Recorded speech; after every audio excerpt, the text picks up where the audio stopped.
Hello, class. Professor Mandeville here. This is the first in the series of numerous mini lectures I'm going to record for History 102. So today, the first thing we want to do is review a little bit about where we left off before the midterm exam and before our 2 weeks of extended spring break. We were looking at chapter 25 in your text, and we were covering what happened to Native Americans during the Gilded Age. We were focusing in on the map on page 581, map 25.1, Indian Wars, 1860 to 1890. If you have your textbook, you're going to want to open it up just like I have in front of me. If you have it electronically, look at it on your computer. I'm going to scan this map and put it on the Moodle site to tide those of you who don't have a textbook yet over until you get one. But remember, you really need to lay your hands on some form, some edition of our textbook. So with that said, let me just review a little bit. So far, we covered the Plains Indians, what their lives were like, the horrible event at Sand Creek, the massacre involving Colonel Shivington and Black Kettle in the Southern Cheyenne. We then talked about General, later demoted Colonel Custer, his opening of the Black Hills to mining, which resulted in the Great Sioux Wars, and as far as Custer was concerned, led to his demise at the Battle of Little Bighorn, where he and a third of his 7th Cavalry unit met their demise on the plains of northern Montana. So, what we want to cover next, and you can locate that on your map, if you look at the state of Oregon, up in the northeast corner, are the Nez Perce Indians. Today I'm going to tell you about what happens to the Nez Perce Indians and their great leader, Chief Joseph, in 1877. I know quite a bit about this topic because in graduate school, when I took graduate Native American history, I wrote a 50-plus page paper on Chief Joseph. So I'm going to share some of the knowledge that I gained way back then on especially what happened to he and his people in 1877. Now, a little on the background of the Nez Perce. They were a peaceful people. They'd lived for as long as they could remember in the Wallowa Valley of northeastern Oregon, and they had always got along with first French explorers who came into the area, French Jesuit priests who set up missions there. They got along with early American explorers. In fact, they assisted Lewis and Clark and helped them find their way to the Pacific Ocean on the Columbia River. And as late as 1877, the Nez Perce tribe sort of bragged about the fact that a Nez Perce warrior had never killed a white person. That's all going to end in 1877. Now, a little bit more about this very peaceful tribe.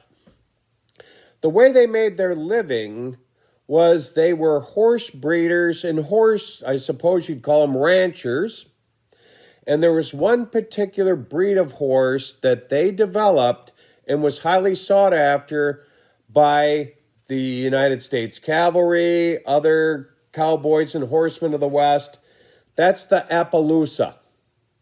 Any horse enthusiasts may know that particular breed, which was developed by the Nez Perce. Now, in 1877, what was happening to the Nez Perce people is more and more Americans were following the Oregon Trail, going to Oregon, and settling out there because they were granted homesteading land grants, which we'll talk about later on and is covered later on in this chapter. So homesteaders are flooding to Oregon, and they're settling all around Nez Perce land. Unfortunately, there's some confusion as to where your actual 160-acre parcel of land was located, especially when you're traveling all the way on a wagon train from St. Louis to Oregon. It's like finding a needle in a haystack, and there's some confusion, and a lot of these homesteaders think the Wallowa Valley, where the Nez Perce are raising their Appaloosa, is where their land grant is. And obviously it wasn't. That was Nez Perce land. So what routinely happened was the Nez Perce would send a patrol to patrol the perimeter of their lands and make sure that there weren't any, I suppose you'd call them, lost homesteaders trying to settle or what would be known as squat on their land. They were friendly about this. They'd look at the maps, give them advice as to where their land actually was, and tell them you're in the wrong place. And for quite some time, there was no problem. But then, in the early summer of 1877, a group of homesteaders who were mistakenly on Nez Perce land and had been repeatedly warned that they were in the wrong place, decided to settle there anyway and started building homes, farms, and so forth on what was clearly Nez Perce land. When Nez Perce patrols went out and tried to tell them for the last time they're in the wrong place, a skirmish ensued, and in the aftermath, 13 white settlers were killed by Nez Perce warriors. These were the first 13 whites ever killed by Nez Perce warriors. Now, what's going to happen in the aftermath of that is the word will get to the United States government and the military, which is stationed out in this area. If you look at the map, you'll notice north of Nez Perce land, there's a American fort, Fort Lapua. Troops come from Fort Lapua and meet with the leader of the Nez Perce people, a very brilliant man, Chief Joseph, who, by the way, spoke 3 languages. He had been educated by French Jesuit priests. He spoke English, French, and his own native Nez Perce language. They demanded that he turn over the quote-unquote murderers of these white settlers. Chief Joseph refused. He said if there was a murder that took place, it took place on Nez Perce land. The Nez Perce had their own legal system and would punish the quote-unquote murderers accordingly. The troops then returned empty-handed, as far as they were concerned, back to Fort Lapua and told their commanders of what happened. The commanders weren't happy. They sent another force down and gave the Nez Perce an ultimatum. Either turn over the accused murderers, or a week later, a military force would come down, capture all the Nez Perce tribe, and by force escort them to Fort Lapua so an investigation could ensue and the United States military could figure out who the quote-unquote murderers were. So, they've got a week to figure out what they're going to do. The young warriors of the tribe say, let's fight. Let's wait for him to come. Let's ambush him. Let's fight him. We can defeat him. Chief Joseph said, yes, you're probably right. But more will come after that. And forces will come that will overwhelm all of us and murder all of us. So Chief Joseph and the elders of the tribe decided the best course of action was try to pack up the entire tribe and escape to Canada. Because remember, Canada was offering sanctuary to Native Americans. That's where Sitting Bull, Crazy Horse, and the Native Americans who killed Custer escaped to after Little Bighorn. So essentially, Chief Joseph wants to escape to Canada to join other Indian tribes who had sought sanctuary up in Western Canada. So they're going to pack up the entire tribe.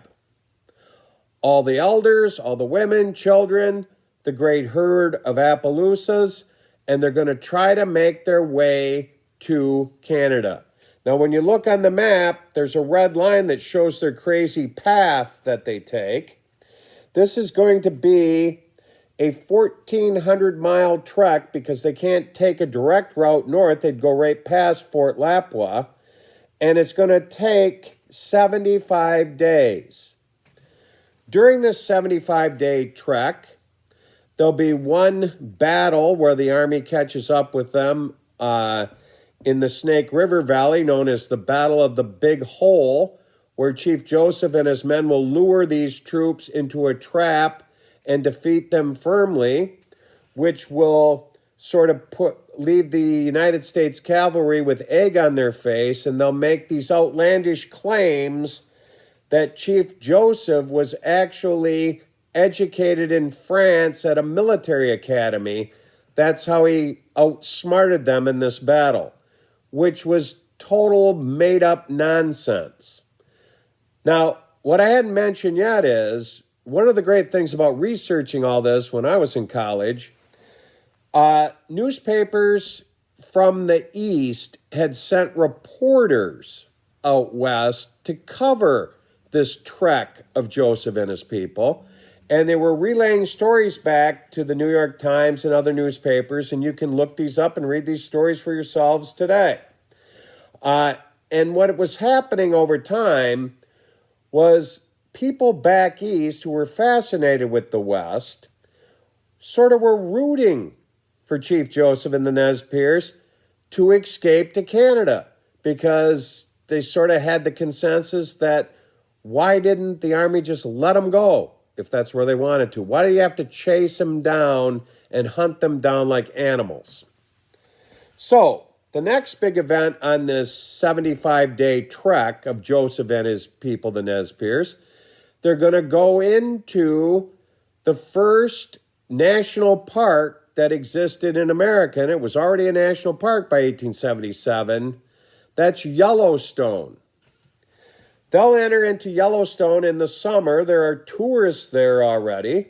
And as soon as they enter into the park from the southern reaches of the park, they'll take some tourists as hostages, which will guarantee them safe passage through Yellowstone National Park, which will take them several days of marching.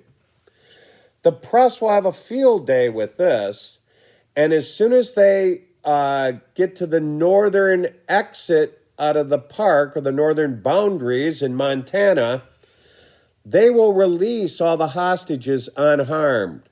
The press will immediately swarm them, interview them, and these hostages will basically reconfirm what people back east were thinking. Why is the military chasing these people? They treated us perfectly fine. They treated us like family. No one was harmed. They're great people. Let them go, which sort of built this consensus of people back east. Now, Chief Joseph sees this as his break. He believes if they march nonstop from the northern boundaries of Yellowstone, which is Montana, that they're going to be able to reach the Canadian border and sanctuary in Canada before the U.S. troops can capture them. And that's what they attempt to do. They're going to march for 3 straight days. And remember, they have women, elders, herds of horses with them.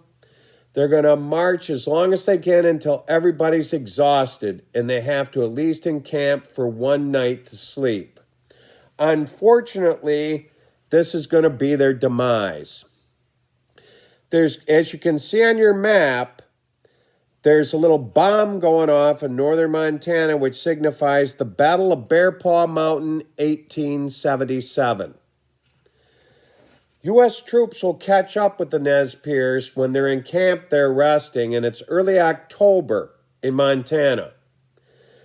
Almost immediately, a snowstorm ensues, and there's going to be 3 straight days of battle between the Nez Perce and the United States cavalry that has caught up with them. And more cavalry units will join them. Ultimately, Chief Joseph will have to surrender to the United States Army. Unfortunately for him and his people, only 30 miles from the Canadian border and freedom. Now, what I want to do next is I want to read to you his famous surrender speech. Chief Joseph, as I mentioned before, was trilingual and spoke perfect English. When he came into the American camp to lay down his rifle and surrender to the American generals, there was a American corporal there who transcribed the entire event word for word. So I'm going to read to you the words of Chief Joseph that day in early October near Bear Paw Mountain. He starts out by saying, "Tell General Howard I know his heart." General Howard is the same General Howard from the Freedmen's Bureau. He's a career military man. He now in his career is in command of all Western forces of the United States military, everybody west of the Mississippi. He's been in negotiations with Joseph through exchange of messages, trying to get Joseph to surrender peacefully.